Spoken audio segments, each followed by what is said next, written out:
Audible's romance collection has something to satisfy every side of you. When it comes to what kind of romance you're into, you don't have to choose just one. Fancy a dalliance with a duke, or maybe a steamy billionaire. You could find a book boyfriend in the city and another one tearing it up on the hockey field. And if nothing on this earth satisfies, you can always find love in another realm. Discover modern rom-coms from authors like Lily Chu and Ali Hazelwood, the latest romantasy series from Sarah J. Maas and Rebecca Yarros, plus Regency favorites like Bridgerton and Outlander. And of course, all the really steamy stuff. Your first great love story is free when you sign up for a free 30-day trial at audible.com/Wondery. That's audible.com/Wondery. This episode contains conversations about disordered eating. As always, there's lots of hope and humor in the talk, but please listen at your discretion. Edit audio. The first time that I remember feeling overweight, I was like 8 years old. Now, back then, you had to visit the school nurse for a physical before the school year started. And it wasn't some doctor's office appointment where you flip through highlight magazines waiting your turn. No, it was this long, winding snake of a line through the hallways of the school filled with tweens waiting to get their heart listened to before stepping on a scale. There was no privacy. There was no HIPAA protecting my tender little heart. There was just me and my boys' corduroy pants standing on a scale in front of all of my friends. And I remember watching the numbers. I remember Mike Rouse clocking in the 50s and Matt, whatever his last name was, in the 60s. And then I got on the scale. 8 years old, weighing in the 80s. And I couldn't deny the lovely symmetry of the numbers 880. I loved that. But I also couldn't deny that I was 25% heavier than all my friends. I could just feel the shame rattling around the inside of my chest as I stepped off the scale. No one said anything mean that I can recall. And, if I look back at the pics today, I was not overweight. But I just knew in the depths of my soul that I felt fat. And I knew for me, this was not okay. Hello, everyone. I'm Robin Hopkins, and this is Well Adjusting, where I talk to people about life stuff, but not in an NPR way. It's more like we're at the bar, having cocktails, getting into your business sort of way. It's giving drunk NPR. Oh, and producer Steph is here too. Hello. Today we chat, handing down body image issues. Ooh, hello, everyone.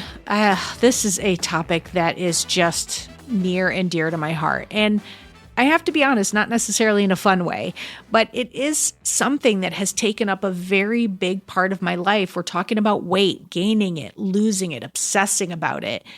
And today, a lovely woman named Kait joins us, and she's going to talk about how her body image was shaped by her parents and their parents, and how she wants to be the one to break the cycle for her two daughters.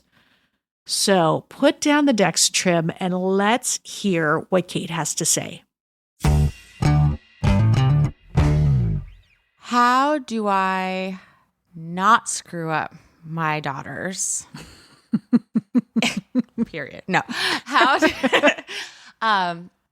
I avoid passing on body image issues to two girls?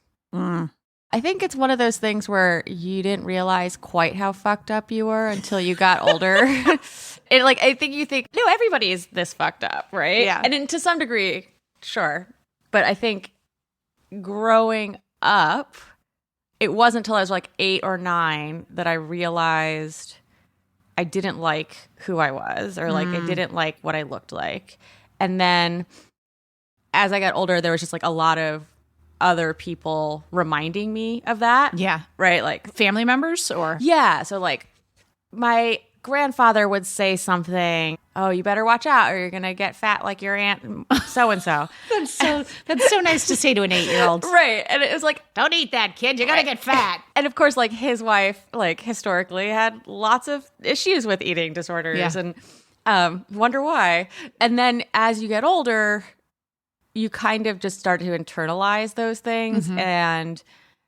I think I was like 18, and I remember I was in college and I like accidentally saw myself in a mirror, like in a bathroom mirror. That's the worst when you're not ready for it. And I've been avoiding mirrors, right? Like a vampire. I cannot be seen. They will steal my soul. Yeah. And I was like, oh man, I hate that person. I really hate the way she looks. She's fat and ugly. And then I just started crying on the public bathroom floor. Because I think I realized, like, I had gone through a moment in high school where I just stopped eating and loved the way I looked. Sure, right? sure. I was so skinny. I was never able to do that, by the way. I was like, my friend and I in college used to call each other the forgetful bulimics. We were like, you binged, but you never purged. We were like, it's fine. I'll get to that later. Should we get ice cream? Yeah. So I was like, I had this moment where I liked the way I look, probably like 2 years. And then I got to college, and I remember this moment where I started sobbing on some public bathroom floor, which is dirty and gross, but also just like realizing in that moment that it wasn't a phase that I wasn't going to like myself forever. Yep. I was like, I'm stuck. Yeah. Like this is forever. And like somehow also knew like no matter what I did, I was not going to like myself. Right. So I think at that point, it became so much like, okay, so this is Kait. Kait is constantly striving to be thinner, look different, have a smaller nose, change her hair, do something that'll make her happy. And she simultaneously knows it'll never happen. Yeah, it'll never work. Right. But like you keep doing it. Yeah. Yeah. So I think that is where I got to a point like at 18 where I said, okay, that's just who I am. Like, and it became my personality. The part you were saying, this is who I am, as in, forgive me, like I'm fucked up. You weren't saying this is who I am. I love my body. You were saying like this, like you were embracing like I hate myself and this is who I am. Right. And then you start making jokes about it, and it make really, the joke before someone else makes it. Right. Yeah. So it was going to be like I was going to be funny about it. Yep. And I was not getting out of it. Yeah. And that served me fairly well for the next like I don't know 15 years or so. Yeah. And then I had kids. Yeah. And I saw. Once my girls were probably like 3 and 6 and 4 and 7, that my mom had like tried to break the cycle. Interesting. So it is a generational thing. It's not just your aunt, it's your mom too. Oh yeah. So it's like, everybody in our family has had weight issues, men and women. And then my grandmother throughout my entire life and her sisters were all the kinds of people who talked about eating. Yeah. Yep. They all had really big families, so like 7 and 8 children. So they'd cook these humongous meals. Yeah, well, that was a way of showing love. With prices going up on just about everything lately, dealing with money can be stressful. If you listen to Well Adjusting, you know life is full of surprises, like moving to a new apartment or trying to set better boundaries. Rocket Money is a personal finance app that helps find and cancel your unwanted subscriptions, monitors your spending, and helps lower your bills so you can grow your savings. Their dashboard lays out your total financial picture in a way that's easy to digest, and you can even create custom budgets based on your past spending. Rocket Money's 5 million members have saved a total of $500 million in canceled subscriptions, with members saving up to $740 a year when they use all of the app's premium features. Cancel your unwanted subscriptions and reach your financial goals faster with Rocket Money. Go to rocketmoney.com/budget today. That's rocketmoney.com/budget. rocketmoney.com/budget.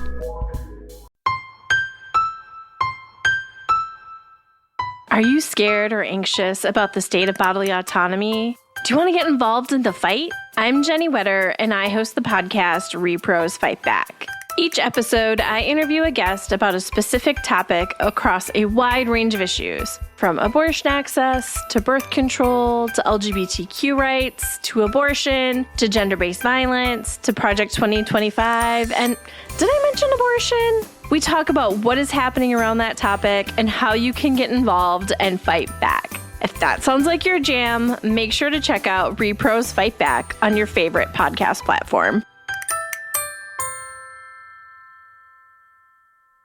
Like, especially during times when things were lean and... Totally. And they're like Depression era women, right? So they liked these huge meat and potato dinners.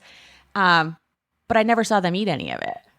Oh, that's interesting. So they'd like make all these meals for people and then be like, I was picking the whole time. I'm not hungry. Right. And so my grandmother was like 90 pounds my whole life.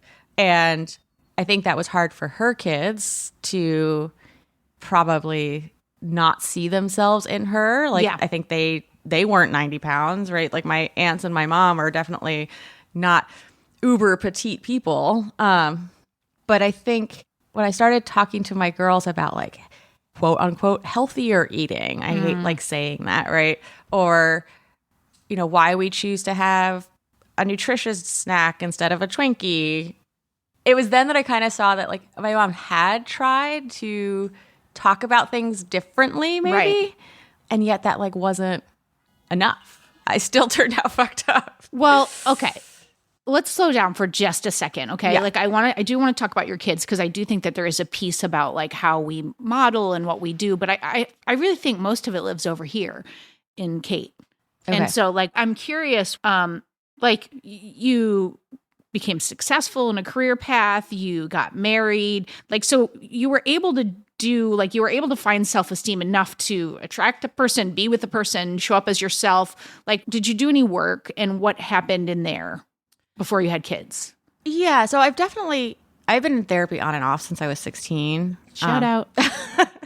I'm not sure I ever used it in a way that like was particularly effective, but I found other things to feed my self-esteem. I wouldn't say they're particularly healthy things, but like Well, yes, work. right? It's value in what I produce. Friends, accomplishments. Who likes like, me? Yeah. And if they like me, then I like get to be a more, it like increases my value. Sure. To myself and others. So you've strategized this in a way. You've like compartmentalized the shit out of this. Oh, like yeah. you just put it over here and like glossed up other areas, and then you were able to like walk through it. Yeah, I think There you I go. suppose. There you go. Every therapist says that. Everyone was like nodding. Yep. Yeah. I statement, right? I think once I knew it wasn't going to change, like the way I thought about myself, and if I liked myself, I was like, I'm never going to be body positive. I'm never going to be someone who likes herself.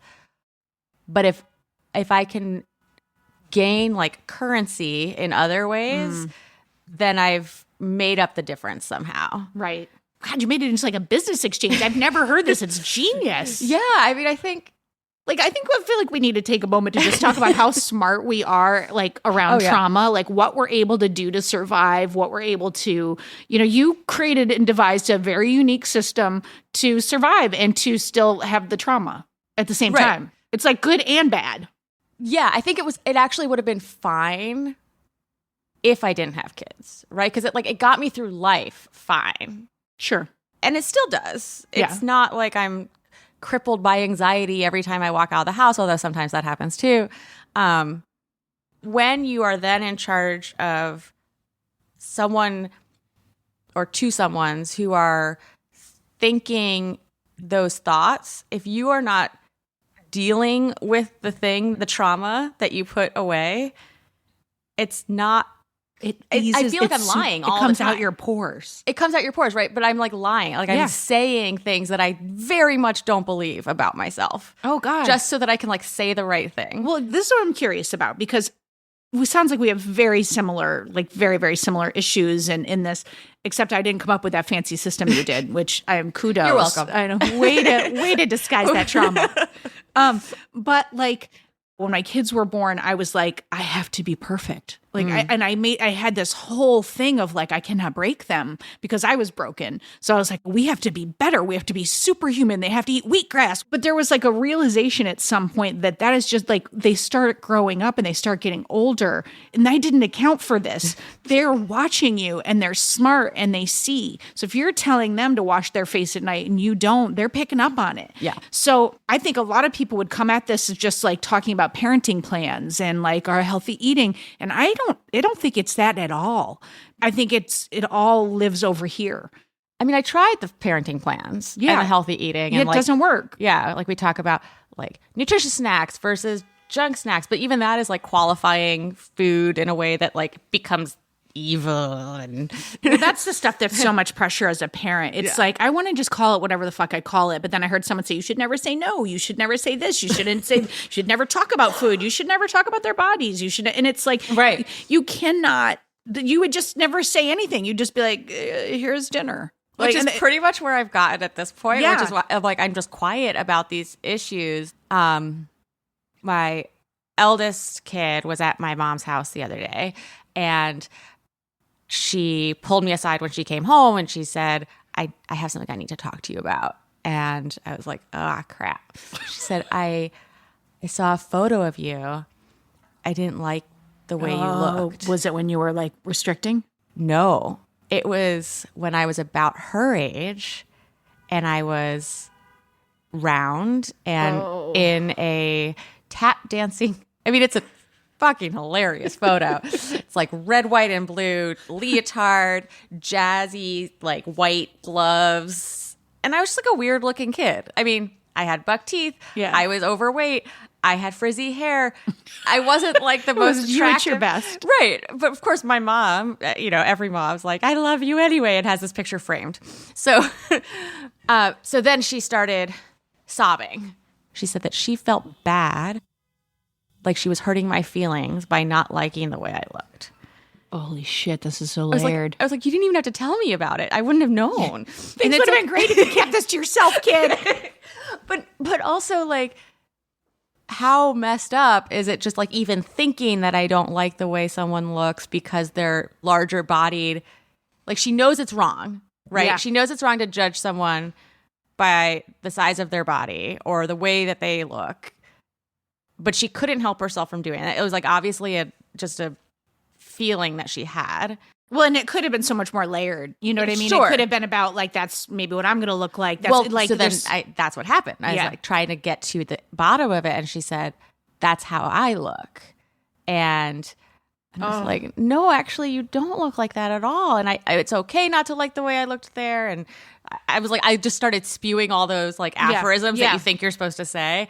And she said, I don't like my belly and my thighs touch. And we like started. Like, God, it starts so it's fucking so early. young. She's 8. And so at that point, I just started lying a lot.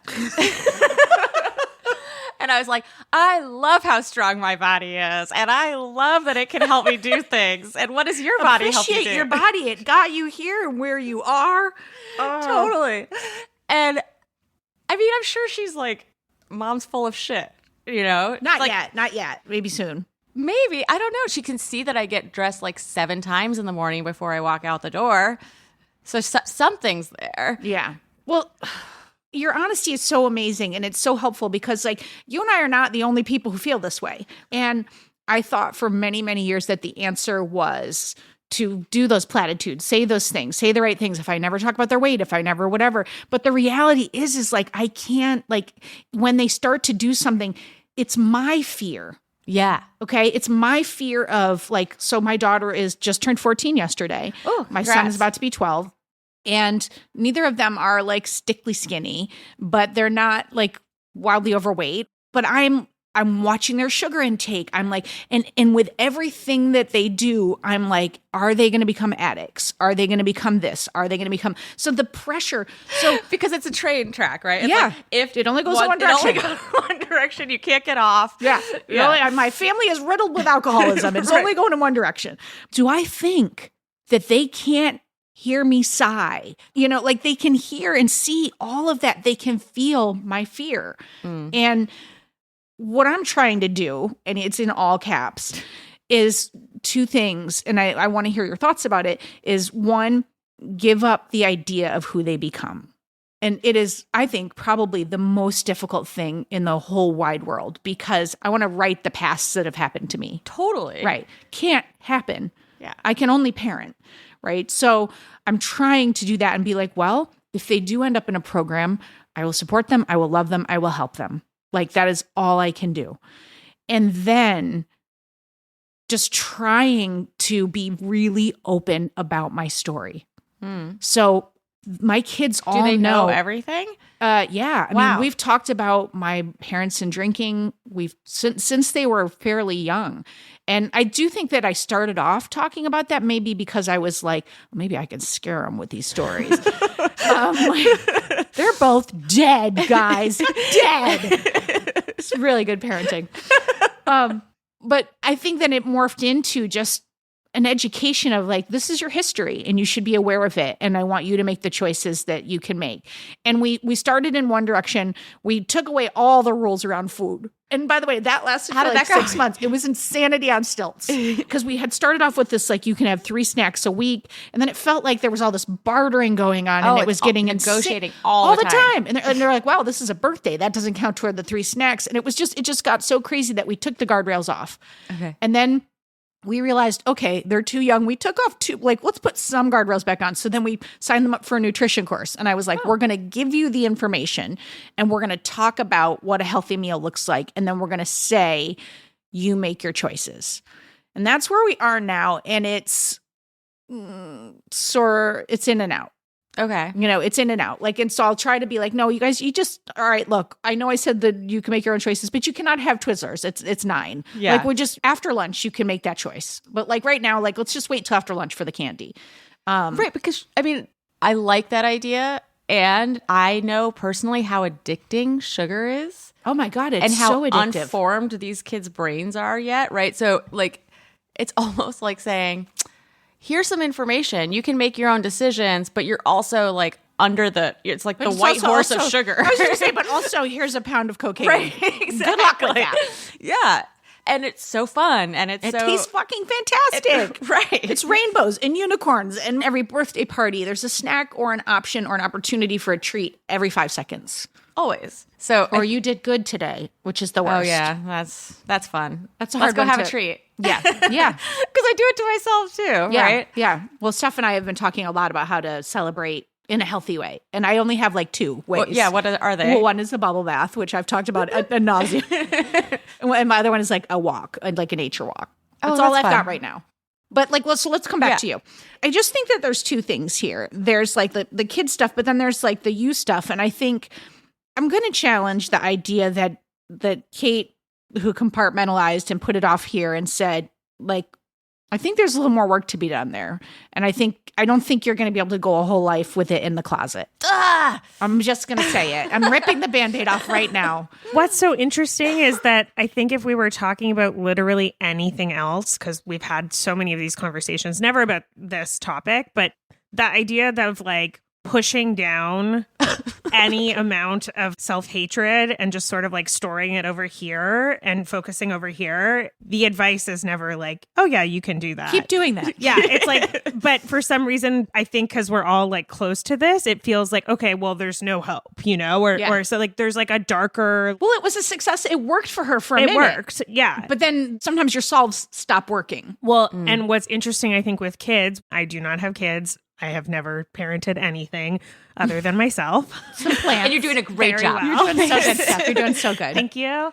But I remember being a kid and I remember my parents would tell me things and I would be okay, but you're telling me that, but you're acting different. Yeah. I think that could be potentially more traumatizing to a child than actually 100%. Putting some of the fear in them of this is a shitty quality about me and I don't love it, but it comes out every once in a while, because it sort of distorts your memory of your parent, and it makes you not trust your parent. And I think that's what's interesting about the giving them the meal plan or whatever.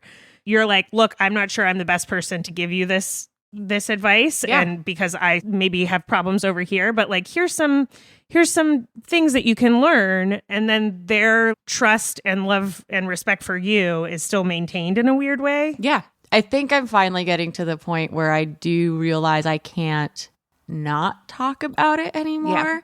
Yeah. I am afraid that it means I have to turn into some body positive person that is not who I am. No. But that's the lie, is I think right now you're almost overcompensating by being I love my body and blah, blah, blah, where it's your kid is probably is this what loving your body looks like? Mm-hmm. Yeah. Whereas if you were yeah, I don't love my body all the time, but I try to focus on the things that my body does well for me, like digest food. And I love that I can go on long walks. Yeah. Yeah. Not so much right now because I have a broken ankle, but but I think that what you're saying is a really good point, Steph. And I think that the idea that you're going to just the success is that you'll love your body. Those of us who have not liked our body for many, many, many, many years, that is not going to be an encouragement. It's just not. Well, it feels impossible. And I think like, fuck it, just move that over there. Put that in the closet. This idea that you're going to love your body. Let's just deal with that later. You got to just start right at the trauma of just what do you need to support you, and to start to, like, I go to OA, to Overeaters Anonymous, and I do mostly just like call-in meetings when I do, and I know I need to be on a food plan. And like during COVID, I was not, and I was more angry. And starting, I don't know, maybe the top of the year, I got back on my food plan, and I try not to approach it about losing weight. Of course I do. I can't not think that way, but I'm just approaching it about being on my food plan.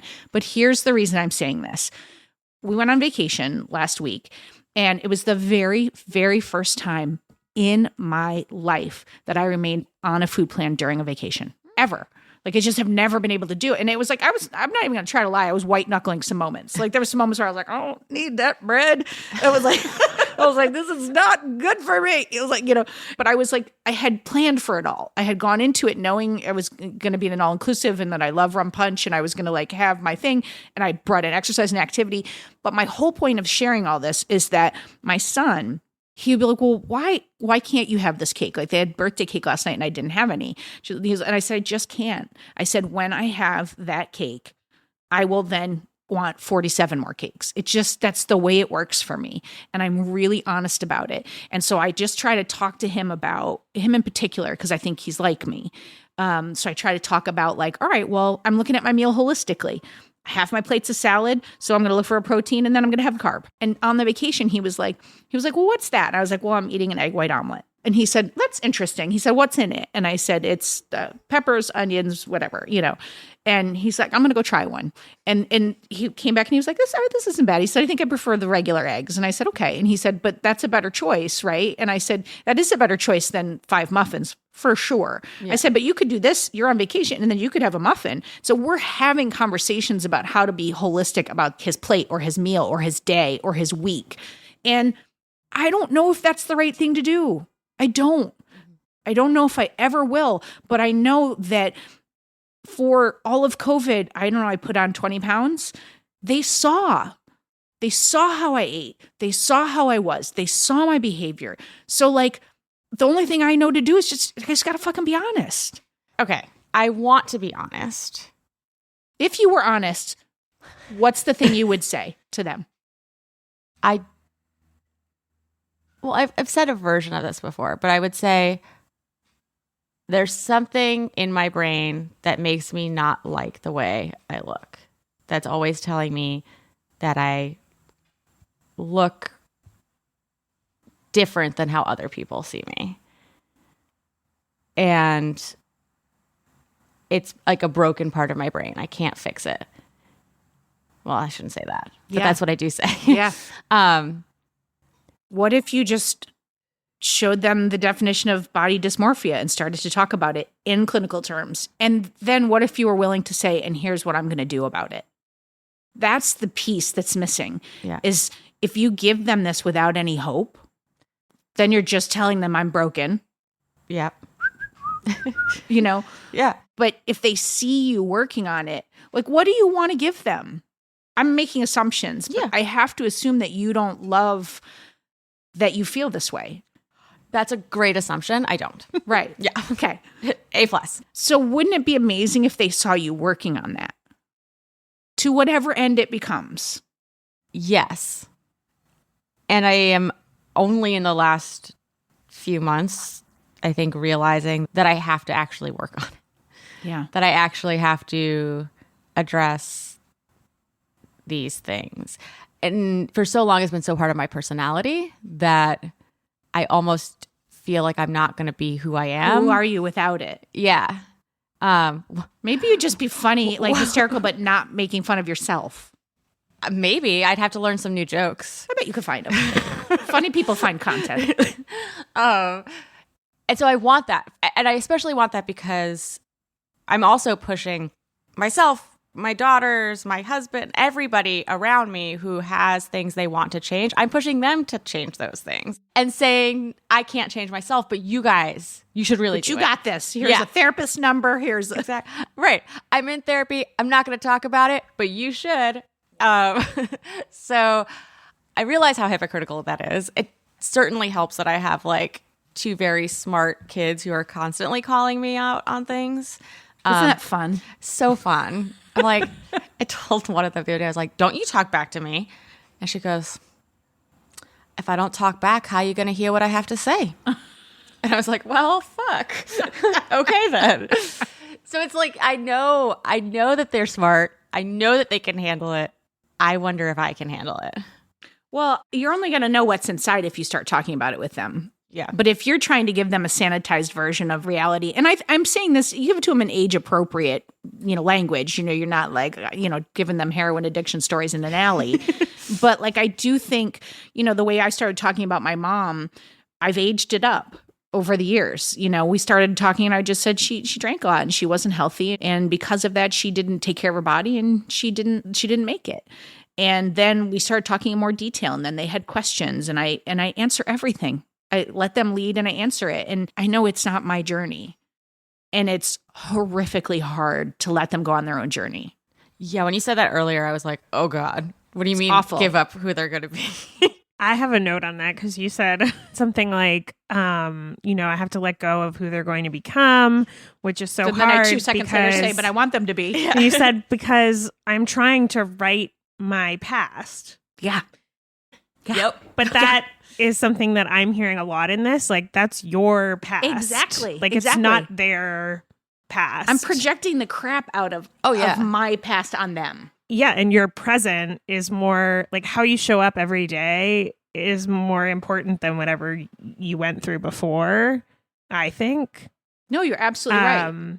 And I think there's also this thread that we like keep talking about. There's like this idea of perfection. Like you have to be perfect on your meal plan, or you have to be perfect at the gym, or like you have to look perfect in your outfit. And like if one little thing goes wrong, it's like, well, what's the point? Oh, you know, it's like, wait, take that to the next level. I have to be the perfect parent. Yeah. I have to do it exactly right. I have to teach them this exactly perfectly. And that's exactly what I'm saying. I'm realizing I cannot do. It does not work. there isn't that. It doesn't exist. And I think But striving for it is stupid and it isn't helpful. Exactly. And it's exhausting. Exhausting. Yeah, because you're like constantly telling yourself, that wasn't good. That sucked. You're like going through your brain at the end of the night. I didn't do this. I could have done that better. Yeah. I'm a terrible like, parent. Finding the middle ground for yourself, you don't have to be body positive. Like that's the perfect version of you, you know? That's not realistic, I don't think. Yeah. Like what might be realistic though is maybe like you're like, hell yeah, I look good today once a month. Yeah. It seems like we've been told forever that the fix to issues with weight or body or self-image is to love your body. Yeah. And that's the only fix. Right. And I don't buy that. I don't know. Like maybe I'm not going to ever get there, but I couldn't get to, I respect my body. And sometimes this is what I will say. I'll be like, I'm so thankful that you're still here after all the shit I did to you.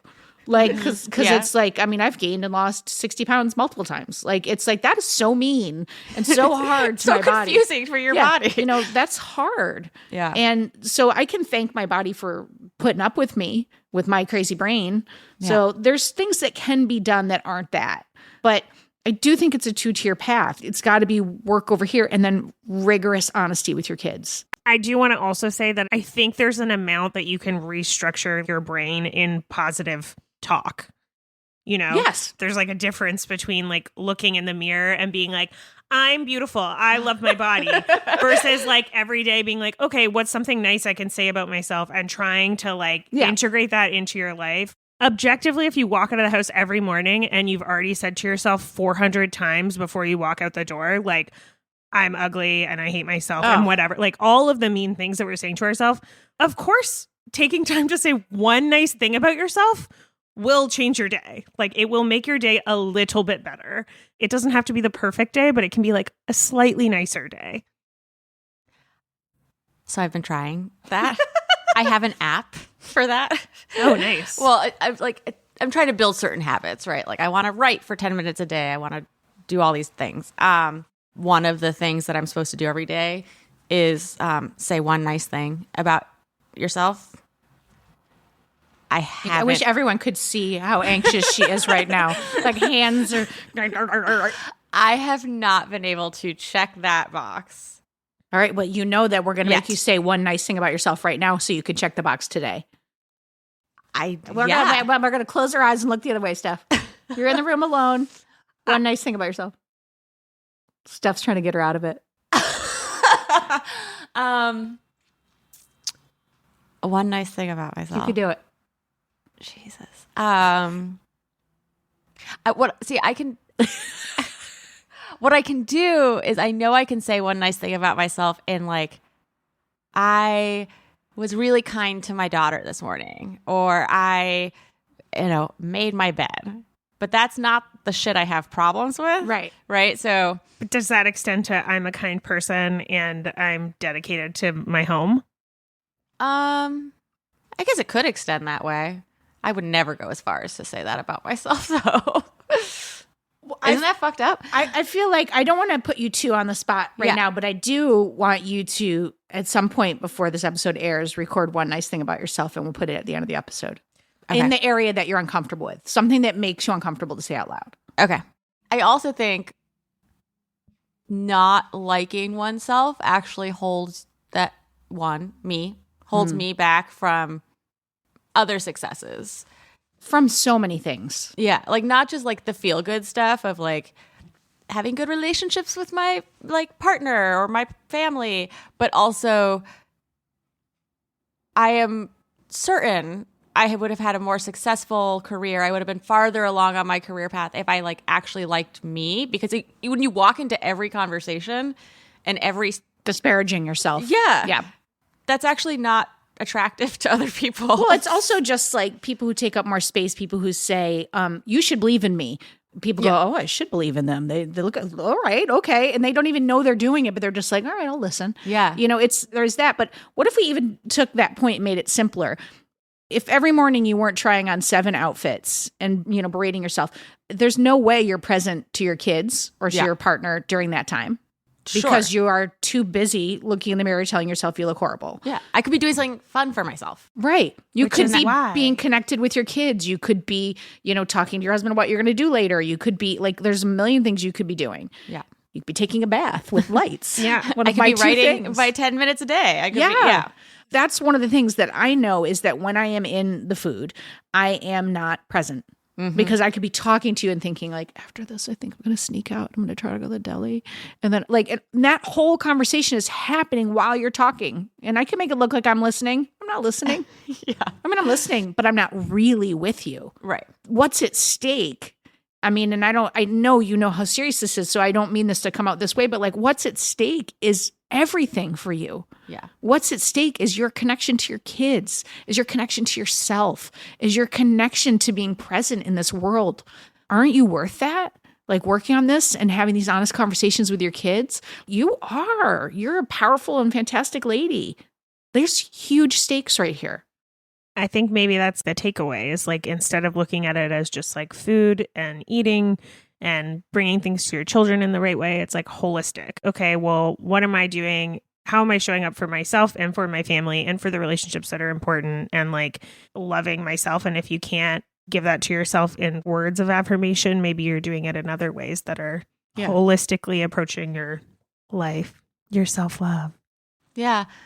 I think there's also perhaps an opportunity to change. Like, yes, it's about me, but I also think, I don't know, people who have like these kinds of like either body dysmorphia or even OCD and like control things,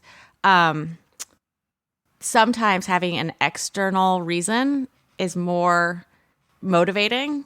So in my mind, if I think about like breaking a cycle that has lived for generations, like, isn't that worth it? Yeah. Right. Even if maybe I'm not Even if worth it's just it a little bit yet, better. but if I can see it externally first, sometimes that helps. Yeah. To me, that's like motivating, but it's also like a lot of pressure because then like, what if you don't break it? Did you fail then? No.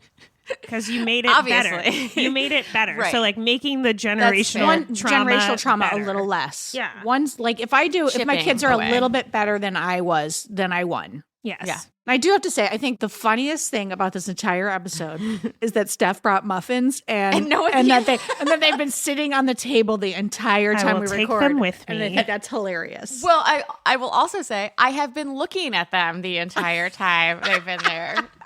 And like considering if I will be having one or not. And like how exhausting is that, right? That's just exactly it. And I think that's a motivator, is to have some of that space back in your brain. I can say one nice thing about myself. You can say it right now? Go. I can say one nice thing about myself. This is a great way to end. I really like the color of my eyes. Oh. Let's see 'em.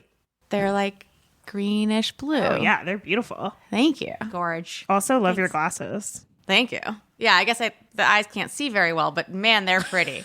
See, there we go again. So you did it. All right. I love it. Our work here is done. Okay. Yeah, I think we solved it. We fixed Amazing. it. Yeah. Robin, do you know your shirt says fat on it? I know. It says fat ass. With my sister, it's a winery. My sister sends it to me, and I think it's the funniest teacher ever. This is the subliminal episode. I'm literally looking and I'm like, that can't say fat. Does that say fat? It certainly does. Oh, because it's a donkey. It's a donkey, so fat ass. And it's a winery. But by the way, this would be a great moment to cut to a commercial for a fat ass winery. Fat ass winery. Hit us up. Hit us up. You have reached the well-adjusting expert of the day.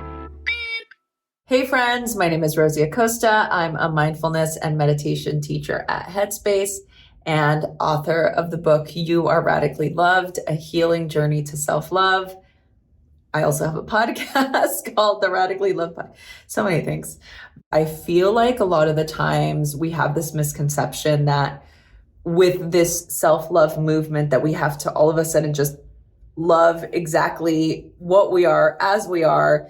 And I'm not a fan of that. It's taken me such a long time to cultivate a true, compassionate, loving relationship with my body, with myself. And one of the things that I love about what I do for a living is that I can actually speak from experience. I struggled with an eating disorder in my 20s, and I had a really tenuous relationship with my body at best. My body was just a vessel, and it took a long time for me to get to this place of appreciating what I had, even though, yes, there are still those moments where I feel like my body is the enemy as things start to change. It's an ever-evolving practice. I think there are many tools. First, obviously, practicing being present, allowing yourself to immerse yourself in the experience in the here and the now, to know that we are safe, to appreciate our body, to appreciate the fact that we can breathe, to appreciate the fact that we can take ourselves from point A to point B, to really think about the things that we love the most. I mean, for some people, it's like, I love my toes, or I love that I can speak, that I can hear, that I can move about the world. This body has taken us through a plethora of experiences. And so when we take a moment to practice the second thing, gratitude, when we can really appreciate just those little things, it goes a long way. When I got into mindfulness and meditation and yoga, I started to create a better relationship. And it wasn't like I accepted myself the next day, but it took some time for me to really appreciate, to be present, to breathe, to say, okay, maybe this isn't how I want to feel, but it's what I have right now. How can I make the best of it? So I really think that taking those experiences and building on that, right? Because we've built on the negative pathway for a long time, right? When you look in the mirror, it's like, what is the first thing that you say? Do you look in the mirror and say, wow, like, this is amazing. You look great today. Or look at you, well rested. We don't do that most often. Most often it's the, or I've got wrinkles, or I need to moisturize my skin, whatever it is, negative pathway. That's taken a long time to build. So how do we habituate ourselves to a more loving, compassionate, more connected pathway? We have to start little by little. The moment that you look in the mirror and you feel that impulse or that reaction of negativity, just turn it right around. Just turn it right around. Allow yourself to have that moment. Yes, absolutely. But also take that time, take that opportunity to say, and I'm grateful for X, Y, and Z. The last thing that I will say is self-compassion. Now, this is a really big practice for me, to give myself the space to have whatever experience I'm having and not judge it. Don't judge yourself. Allow yourself to have whatever experience you're having, and know that in order to create sustainable change, you need to allow yourself to just take it one beat at a time, one turnaround of a comment at a time, one breath at a time.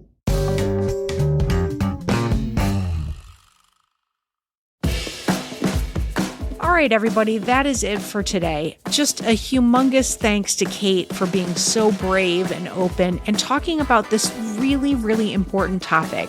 And of course, thank you to Rosie Acosta for sharing her calm and cool and collected wisdom.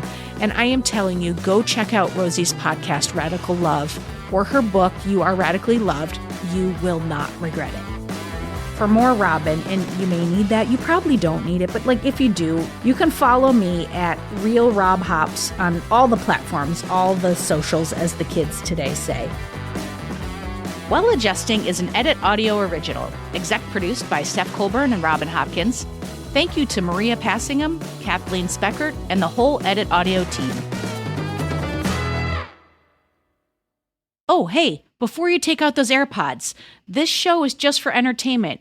If you are in need of help, please, please, please reach out to a professional. Go ahead and get that help. You deserve it. I've got 20 minutes till Run Club meets, and it's time for a quick pre-workout snack. Go-Go Squeeze Active Fruit Blend to the rescue. Made with select B vitamins to help release energy, it's an easy, squeezable pouch made to move with me. The taste? So good. And made with real fruit. Even better. Whether I'm hitting the trail or meeting my friends on the court, this is my go-to on-the-go snack. Quick, easy, ready when I am. When it's go time, I go with Go-Go Squeeze Active. Snag yours on your next store run. Search for Go-Go Squeeze on Amazon.